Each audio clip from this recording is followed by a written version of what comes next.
सभी धर्म प्रेमी सज्जनों को सादर नमस्ते।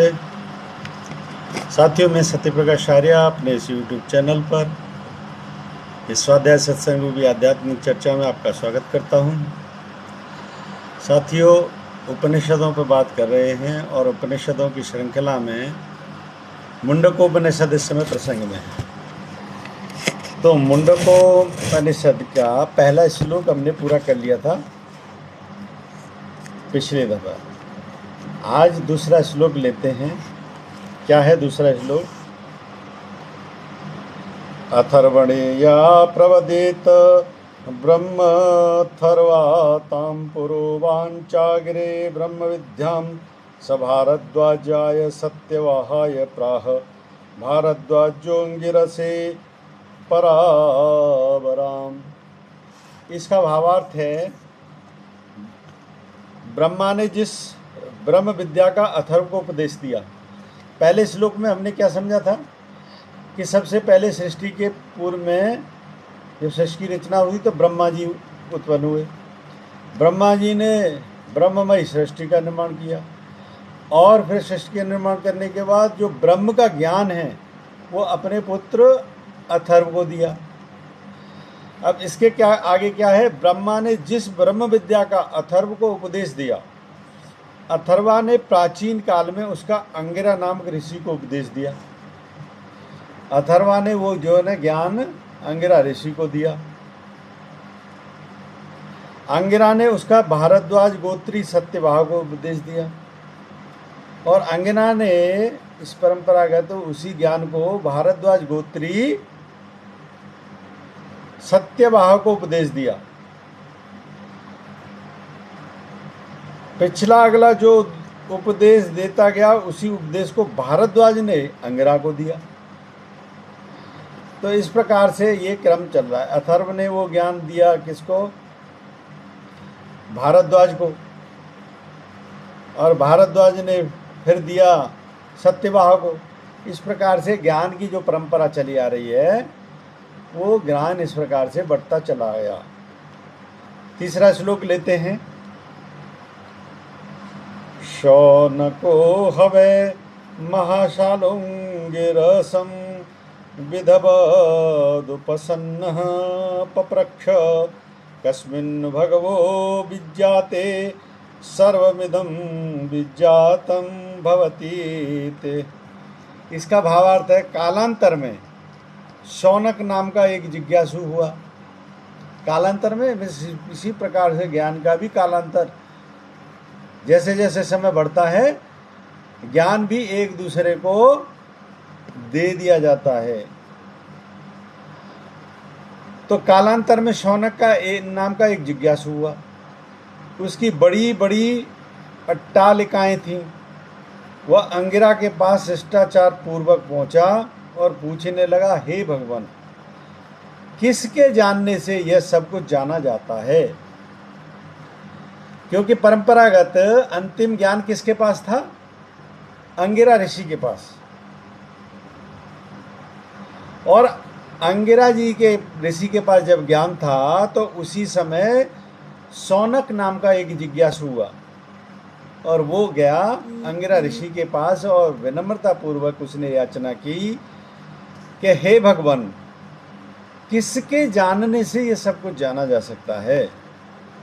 ऐसा क्या है मैं जिसको जान के सब कुछ जान जाऊं? इसीलिए तो कहते हैं कि जब आत्मसत्ता को एक बार जान लो तो फिर कुछ जानने की आवश्यकता ही नहीं रहती।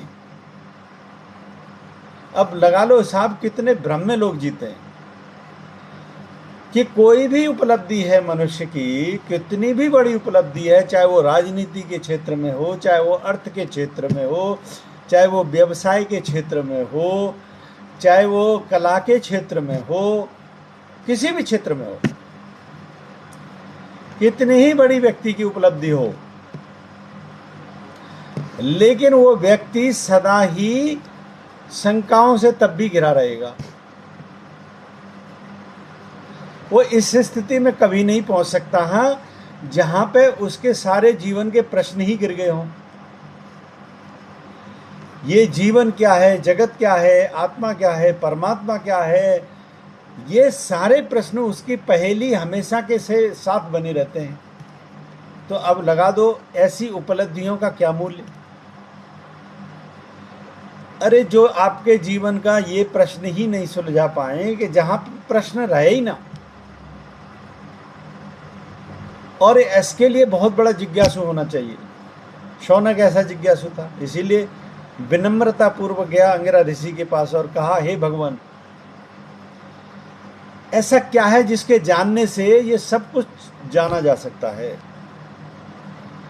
मतलब उसको ऐसा क्या चीज है जिसको जानने से सब कुछ समझ में आ जाए कि ये सब है क्या, खेल क्या है।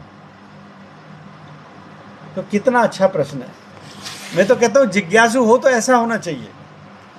अगर आपके अंदर ये जिज्ञासा ही नहीं उठ रही कि ये सब क्या है, तो आप समझ लो भ्रमत में तो जीवन में आए, इल्यूजन और डिल्यूजन में ही जीवन में आए, उसमें ही जीवन जिया, भ्रम में ही जिए, और भ्रम में ही जीवन लीला समाप्त हो जाती है। Irrespective of what is your achievement of life, से कोई इससे तारतम्य नहीं है इसका। जैसे आए वैसे चले गए। बीच में चंद खेल खेला, ये भी एक खेल है। देखिए, अगर जीवन में आपने व्याधाएं पाल के जीवन को जिया,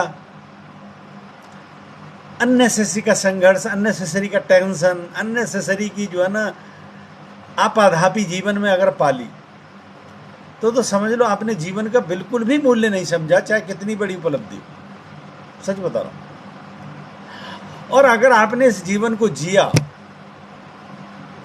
थोड़ा बहुत भी जिया, तो फिर ये तो क्रीड़ा है। आपने जो है ना कोई अर्थ जगत में, राजनीतिक जगत में, किसी भी क्षेत्र में कोई उपलब्धि ली है और अपने सहजता से इस काम को किया है, तो वो उपलब्धि चंद जो है ना आपके रास्ते का सफर है। That is the part of journey of your life, nothing else. तो उसको उसी तरीके से एंजॉय करें कि रास्ता है जिसमें चलते जा रहे हैं, मंजिल की तरफ जा रहे हैं, बशर्ते कि ये ध्यान हो कि हम स्वयं में क्या हैं उसको जानने का प्रयास करें, वो परमात्मा क्या है उसे जानने का प्रयास करें। अरे कोई तो शौनक बनने की कोशिश करे, ये जिज्ञासु शौनक ही तो होते हैं। शौनक बनो पहले, ये जिज्ञासाएं जगाओ अपने अंदर कि ये सब क्या है। हे परमात्मा, ढूंढो ऐसा कोई ऐसा व्यक्तित्व जिससे ये प्रश्नों का उत्तर मिल सके। उसके प्रति श्रद्धा भाव रखो, विनम्रता रखो, अच्छा भाव रखो, वहां से ये सारे जवाब मिलेंगे। इसीलिए शौनक जिज्ञासु था। अब जिज्ञासु जाता है तो जिज्ञासु होता है वास्तव में जिसके अंदर वास्तव में श्रद्धा होती है, और जिसके पास जाता है उसे उम्मीद होती है कि वहाँ से मेरे प्रश्नों का जवाब मिलेगा। तो इसके प्रति रेस्पेक्ट, श्रद्धा भाव अवश्य होना चाहिए। तो शौनक जाता है ऋषि अंगिरा के पास और कहता है, हे भगवान, ऐसा क्या है जिसको जानने के बाद ये सब कुछ जाना जा सकता है। एक और श्लोक लेते हैं। तस्मै सहोवाच द्वविध्ये वेदितव्ये इतः स्म यद ब्रह्मविदो वदन्ति परा चैवा परा च। इसका भावार्थ है, अंगिरा ने शौनक से कहा, ब्रह्मविद लोग ये कहते रहे हैं कि दो विद्याओं को जानना चाहिए, परा विद्या तथा अपरा विद्या। अब अंगिरा ने शौनक को क्या कहा कि ब्रह्मविद मतलब जो ब्रह्म को जानते हैं, जो ब्रह्म विद्या का ज्ञान रखते हैं, जो ब्रह्ममयी सृष्टि का, प्रकृति का ज्ञान रखते हैं। तो अंगिरा ने शौनक को कहा कि ब्रह्मविद लोग यह कहते रहे हैं कि दो विद्याओं को जानना चाहिए। ब्रह्मविद यानी ब्रह्मवेत्ता, जो ब्रह्म की बातों को जान के बतला सकता हो। ब्रह्मवेत्ता भी उसी को कहते हैं, ब्रह्मविद भी उसी को कहते हैं कि जो ब्रह्म विद्या को जानता हो और उसको बतला सके। दैट इज कॉल्ड ब्रह्मवेत्ता। knower of the truth, and he can tell that truth. He can explain that truth. That is called ब्रह्मवेत्ता. तो सौनक को ऋषि अंगिरा ने क्या जवाब दिया कि अभी तक जो ब्रह्मवेत्ता हुए हैं, जो ब्रह्मज्ञानी पुरुष हुए हैं, उन्होंने बताया है कि परा और अपरा विद्या को जानना चाहिए, परा और अपरा ज्ञान को जानना चाहिए. तो बहुत अच्छा प्रसंग है और ये शुरू हो रहा है, तो इससे अगला श्लोक अभी नहीं लिया जा सकता क्योंकि फिर उसमें समय अधिक लगेगा. तो कहते हैं ना, एक मुंडकोपनिषद में अब आप प्रवेश कर चुके हैं. किसके माध्यम से? सौनक जिज्ञासु के माध्यम से और अंगिरा ऋषि के जवाब के माध्यम से. ये जवाब के माध्यम से कि जो भी अभी तक ब्रह्मवेत्ता ऋषि हुए हैं, क्योंकि वो स्वयं भी ब्रह्मवेत्ता थे, उन्होंने परा विद्या और अपरा विद्या को जानना चाहिए, ऐसा बतलाया है. तो इसको प्रत्येक जिज्ञासी को अवश्य जानना चाहिए. और वास्तव में जब आप इनको जान लेते हो तो ही आप जो है ना, आपके सारे प्रश्न गिर जाते हैं, सारे प्रश्न गिर जाते हैं.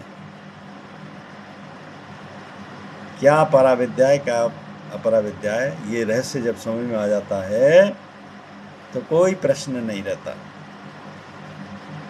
और जीवन पूरी तरीके से सुलझ जाता है, इर्रेस्पेक्टिव ऑफ सर्कमस्टेंसेस सुलझ जाता है. मैं स्वयं कहता हूं इस बात को. मैं स्टिल आज भी संघर्ष कर रहा हूं कुछ चीजों की प्राप्ति के लिए, पर यह बात सत्य है कि मेरे प्रश्न कोई भी नहीं है. प्रश्न मेरे सारे गिर चुके हैं क्योंकि मैं उस परा और अपरा विद्या के ज्ञान को जानता हूं. क्या परा विद्या है, क्या अपरा विद्या है, मैं उसको अच्छी तरीके से जानता हूं. तो इसी क्रम में से चर्चा को आगे बढ़ाते रहेंगे. बहुत महत्वपूर्ण चर्चा होने वाली है और निश्चित तौर पर प्रत्येक उपनिषद की चर्चा ही अपने आप में महत्वपूर्ण है, बहुत ही महत्वपूर्ण. इसलिए हमने थोड़ा थोड़ा सा विषय, अभी तक हमने 4 जो उपनिषद कर लिए हैं, ईशोपनिषद,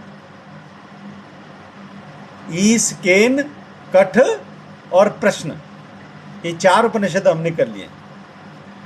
तो इन 4 उपनिषदों का हमने थोड़ा सा सार भी उस दिन डिस्कस किया था. तो सारे उपनिषदों का अपना बहुत अच्छा ज्ञान है, जिसकी चर्चा को इसी प्रकार से जारी रखेंगे. मुझे उम्मीद है आज के जो ये प्रश्न हैं और जिस प्रकार से प्रश्न से हमने मुंडकोपनिषद में प्रवेश किया है, परा विद्या को जानने के लिए, ये अवश्य पसंद आई होगी. पसंद आई है तो इस वीडियो को लाइक करें, अधिक से अधिक से शेयर करें.